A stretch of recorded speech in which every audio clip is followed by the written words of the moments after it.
talking of making films, Fantastic Four, there's another one. Yes, there's a sequel that's coming out this summer called The Rise of the Silver Surfer. Ooh, have you done your it's all finished now? Yes, it's all finished, yes, yeah. We finished it at Christmas, yeah. Because they must be weird to make. They are, actually. It's, the process can be incredibly tedious. I mean, it takes about 5 months, and it's often about hitting marks and imagining that your arm has stretched to a little X on the wall and imagine that Jessica Alba is invisible over there, and it's a bit strange. Now, because the stretchy thing, because they put you in a special suit. Yes, yes. They put me in a blue lycra suit. But underneath, I've got a muscle suit that they make for me. To sort of to accentuate what's already there, of course. Yes! No, you look fit. Thank you. Yeah. But is it true, the thing about your... My codpiece, yes. There was a memo that was flying around the set early on in the proceedings. Can we do something about Ioan's codpiece? Because it was a little bit too pronounced, shall we say. OK. Yes, yes. And what did they do? They just had to tuck it under. Did they really? No, they were trying to give us a sort of more of a neutral action man sort of crotch I get area. you. Yes, Yeah, a little bump. Yes. Yes. Now, I have to say, you're very lucky. You became an action figure. Now, yes. One of them...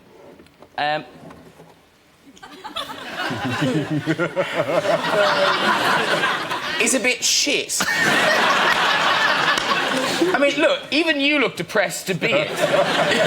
Look at my head's on top of this crap. Because there's no stretching to do. It's all happened. No. The only bit that stretches is this. Ah.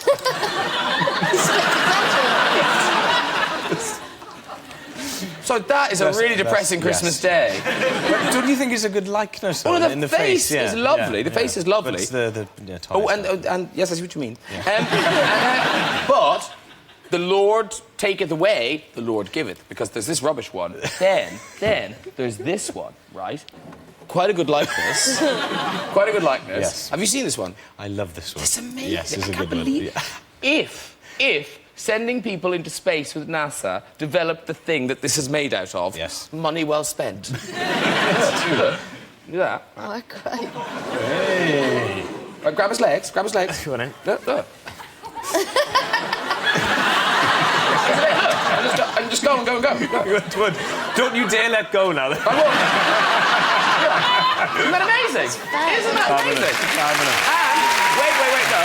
Then you let go, and look at this.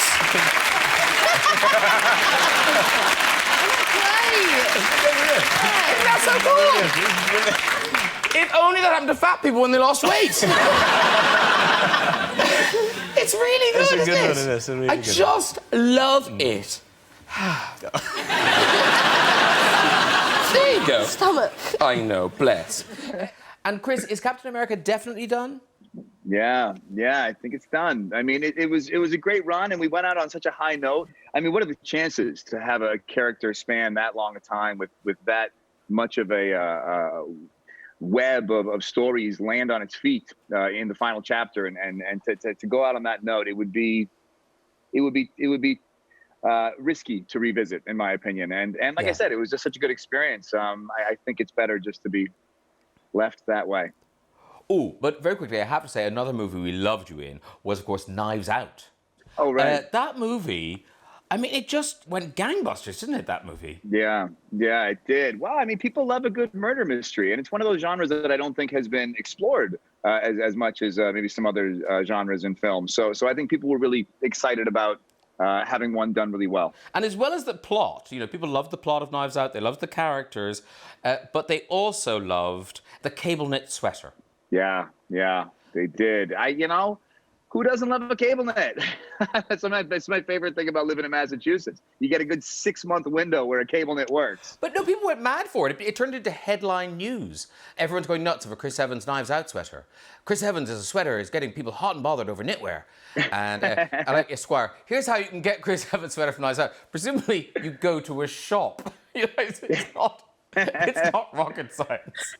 Well, that's my goal in my career, to try and let some sort of prop or inanimate object do the heavy lifting for me and then take all the credit.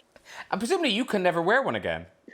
You know, I do get a little bit of side eyes when I wear one now. It's a little bit of like, oh, God, he's wearing a cable, you know. But I figure a couple years, I can't stay away. But someone in your family can wear one. How beautiful does Dodger look? Oh, he hated it. He hated it, and he looked so good in it. But he was. That look is a look of disgust. I think the thing he doesn't like is no sleeves. I think he feels emasculated. Yeah. A cable knit vest doesn't quite have the same appeal, does it? No. But now the weird thing about this is I've never met this. Julian McMahon, your father was an actual prime minister of a country. Yes, he was Prime Minister of Australia. And were you like a celebrity kid? You know, not really, just because firstly I was a little too young. I was about 3 or 4. Okay. And it was a little bit of a different thing back then. It was the 1970s, and kids were kind of left alone. Whereas today, obviously, things are a little more public than they used to be. So, no. Anyway, what are you doing after that? We talk about your film. This is worse than my show. I thought, I'm like, But no, so Nip Tuck on the television, yes. But major, obviously a few major. So you've got Fantastic Four. Fantastic Four. 2. The Rise of the Silver Surfer. Yes. But March 16th, yes. You've got a major motion picture with Sandra Bullock. Yes, Premonition. Premonition. Very exciting picture, and it's a movie about a woman played by Sandra Bullock who wakes up one morning and finds out that her husband has been killed in a car crash. And just to put a somber note on things, and then wakes up the next morning and finds out that he's alive. Hooray! Hey! End of movie. And that's the end of the movie. You saw my line. Oh, I'm sorry. It's really a love story, a very sweet love story about two people who just don't like each other. Here you are in a film about a man with dolls. And, of course, you, through your work, have become dolls. There you are from The Office. Oh, yeah. Lovely.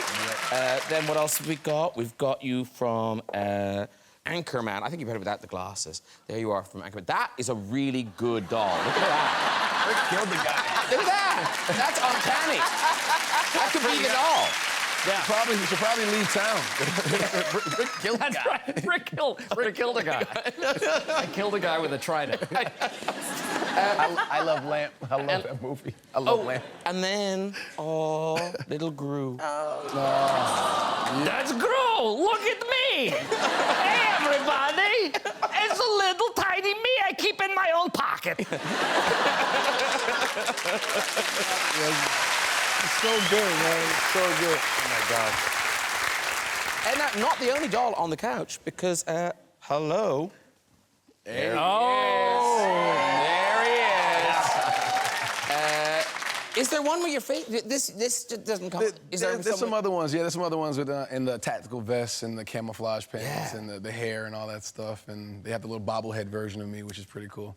And Dawn French, have you been an action figure? No. There isn't a doll of you?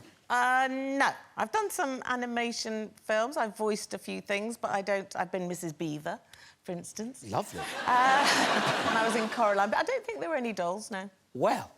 Oh. So that you didn't feel left out on the couch, oh dear. We contacted friend of the show, Angela from Quirky Knits. Yes. We first met Angela, I don't know if you remember, when she knitted the entire cast of Poldark. Busy Angela. And, luckily she wasn't doing anything last night. So, let me present Dawn the doll. There she is. That's lovely.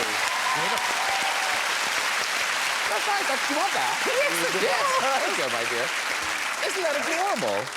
Yes, that's adorable. Yeah, it's a sort of voodoo doll, if we're honest. If we're honest. Don't do that. You want to stick pins in it. No, but no. Thank you, Angela. That's lovely. No, this is isn't a that nice? character that I played. He is a vicar. He's a priest.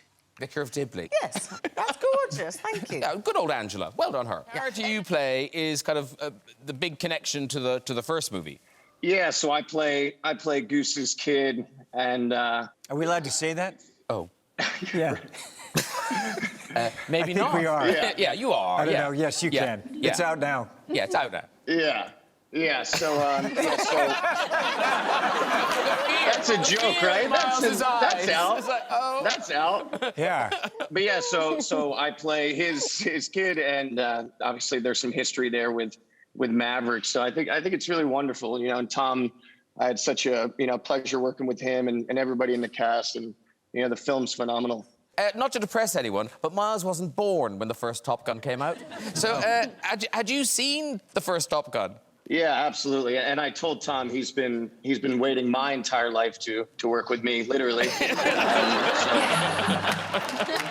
And Miles, tell me this: when you signed up for this, did you know that there wouldn't be green screen? Did you know that this was all going to be proper G-force and real? Yeah, Yes. I think that was in the small print. I think that was Miles. in the small print, in the fine print somewhere. No, I mean, I did absolutely, but I absolutely underestimated the training that it would take to be able to withstand, the G forces that we're, pulling. People are throwing up, in the cockpit fairly often. Like it is no joke to get in those jets, and we're making Top Gun, so we're never going around sightseeing. It's very intense. Like what Miles said, I told you. I said, and I shot the early test. I showed you the early test. You might have whispered it to yourself. How many times did I say it to you? I told you. I said, and I even shot first, and I showed you the footage. Show me the email. It's been great to talk to you. Tell me this. So we're going to have to wait to see Top Gun Maverick in cinemas. Have you guys seen it yet? Yes. Yes. I saw it in a theater, and it was such a joy to be back in a movie theater. I was on a huge screen with an incredible projection, and I actually saw it with my husband and two of our kids. And literally both my son and my daughter were sitting on the edge of their seats the entire time. Agnes, my daughter, was like bouncing up and down the entire time. It's amazing. And Miles, did you get the big screen experience? I watched it on an iPhone.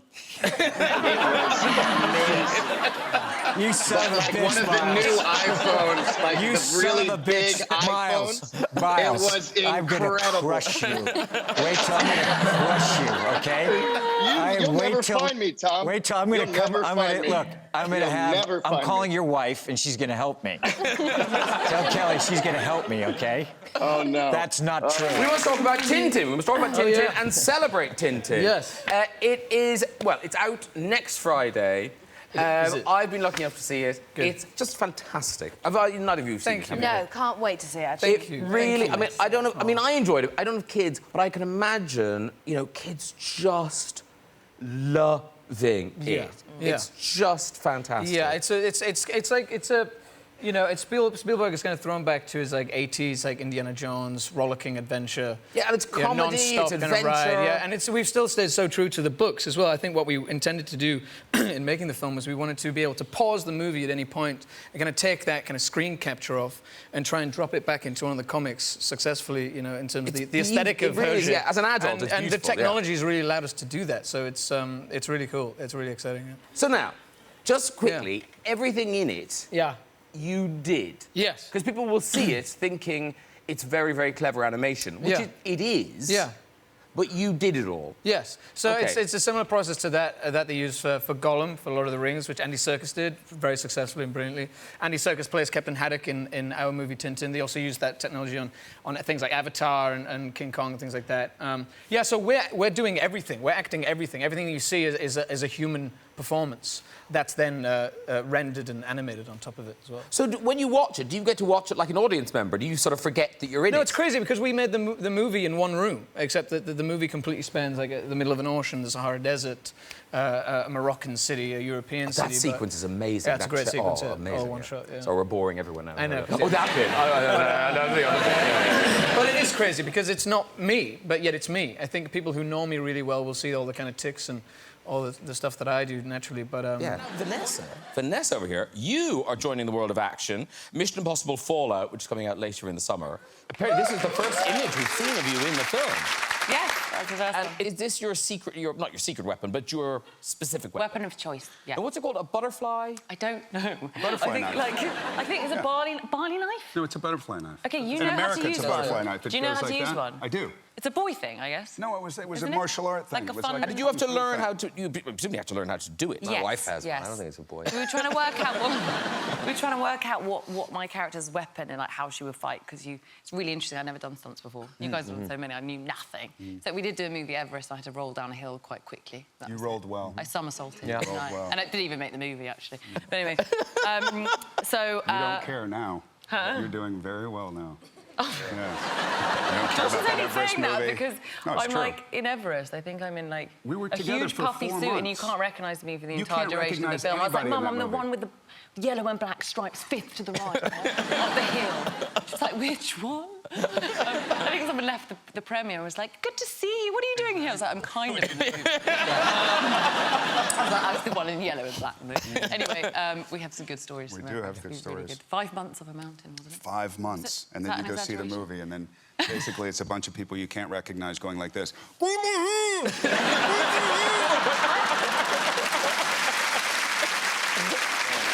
dear. But you do watch all your films, is this right? Yes, I do. Like more than religiously. I do. I watch them at home. I go to the theater. I know when I have a movie that's opening, I know it's going to make at least $1,000 that weekend because I buy $1,000 worth of tickets. And I give them to the church or I give them to somebody and their kids go. But I go in the movie after the movie's been open for a moment, you know, to see what normal people are saying or doing while they're watching the film, to see how they react to it. I mean, you go to a premiere, I mean, everybody's there to kiss your you know, come on. Yeah. They're gonna love the movie. Oh my God, you are amazing, you know. And you go with some regular people and they go out of the movie, this movie sucked. Yeah, but that Sam Jackson was he's always you know, so yeah, I like it. And if I'm sitting at home, yeah. And if I'm channel surfing, there's nothing else on, I go into the search engine and go Samuel L. Jackson. Boom. I watch it. But John, aren't you the opposite, John? You don't go to see anything. Do you avoid everything? Have you seen Con Air? No. Okay. To give people an idea of how much John doesn't like to see his own films, you've just done a new film, and it's called 100 Years, and it comes out, put it in your diaries, on the 18th of November, 2115. No. Like, have you really made that film? I have, Graham. Sadly, I must say, it's not the first one I've made that no living person will ever see. Let's be clear. I have made that film with Robert Rodriguez. It's a short film for the French cognac company, Rémy Martin, and that cognac takes 100 years to make. And so they came to me with this idea to do a film that wouldn't be seen for 100 years. And it's actually done, it's completed, it's sitting in a vault in Cognac. And I have these kind of metal tickets. There's some cognac fans. Oh, I see. Cognac Just fans. drinkers. Yeah. He said cognac. They're very young. Like, we're the only people that'll still be alive in 100 years. Killed everything by then. I don't think I've ever read such good reviews for a television show. I mean, they're rapturous. Were you familiar with the game? I didn't know about the game before I got the job. And then I got the job and I found out very quickly about the game. It's a very famous video game. Yeah, I've heard. That, You haven't played The Last of Us? No. It needed to be explained to me. But when I got the job, I was very familiar with HBO. I was very familiar with Craig Mazin, who created Chernobyl. Yeah. And but I called my sister, who's got 2 teenage boys, and I was on speaker when she answered. She was dropping them off at school, and she's like, "What's going on?" And I said, "Well, there's this job offer and or opportunity that it's based actually on a video game." And Bruno and Pedro are my nephew's names, and they're like, "What is it?" And I was like, "It's called The Last of Us! You better get that job!" You talk about getting that job. Your experience of getting that job, quite hazy, I think. Yeah. I was in London. This is horrible. Okay.